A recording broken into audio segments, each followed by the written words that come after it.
What is the most exciting for you as you think about your future now with the Houston Rockets? Just the fact that I have a new beginning, a new start, a chance to just basically really hit the reset button and start over. Why is that reset so important to you?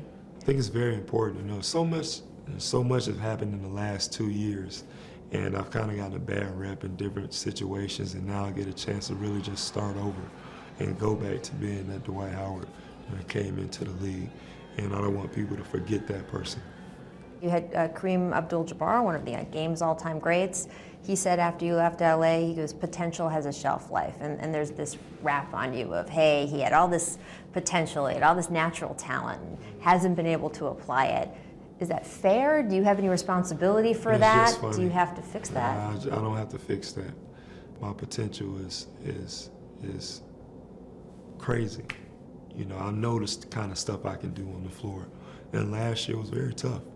I played with a lot of guys, and I had to sacrifice a lot of things to win.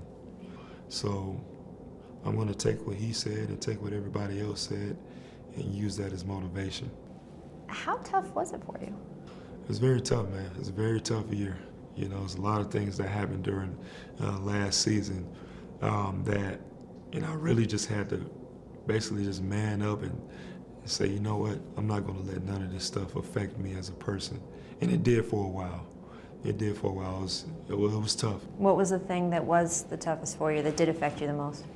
Well, there was this one game. I'll never forget this for the rest of my life. And it really hurt me at the time. Got beat by like 30-something points. And as I was walking off the court, a Laker fan took off their jersey and threw it at me. And it hit me in the face.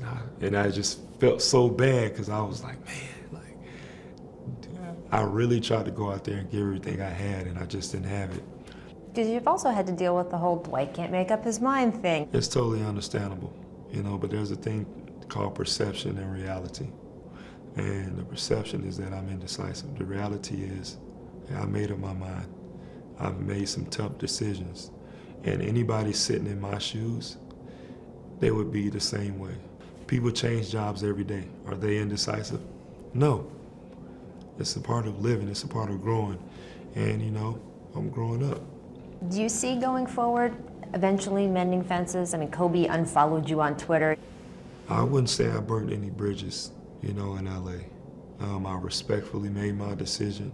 And this had nothing to do with the Lakers. It had nothing to do with Kobe Bryant. It had nothing to do with the fans. It had nothing to do with anything in LA. But I made this decision for Dwight.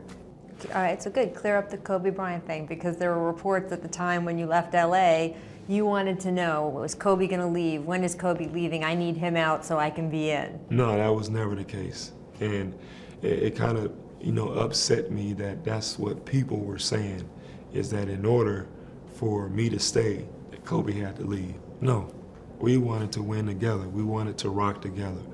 But I just felt like this situation was better for me. Kobe's getting a lot older.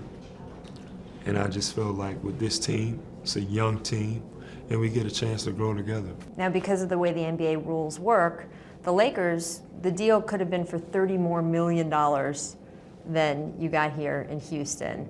Was it tough to say I'm leaving $30 million on the table? It was very tough, because you never know if you can get that back. But the thing I always tell people is big risk, big reward. And that's a sacrifice right there. Sacrifice money for a championship. And $30 million. That's a lot of money. You could buy 80 different people Rolls Royces, one each, boom, boom, boom, boom, boom. That's a lot of money. It is a lot of money, but, I want to have favor and I also want to be happy. And I'd rather be happy than have all the money in the world. But you can have it all and still be lonely, still not have people around you that genuinely care. So, I think that's more important to me. Do you feel like there's a difference in that people around you genuinely caring here as opposed to where you were in LA? Well, I want to say, the people in LA didn't genuinely care, but I just felt like this was a great situation for me. I feel like there's a blank piece of paper.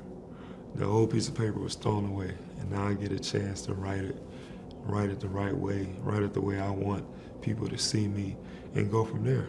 So is there a title for the story you think is going to be written here in Houston?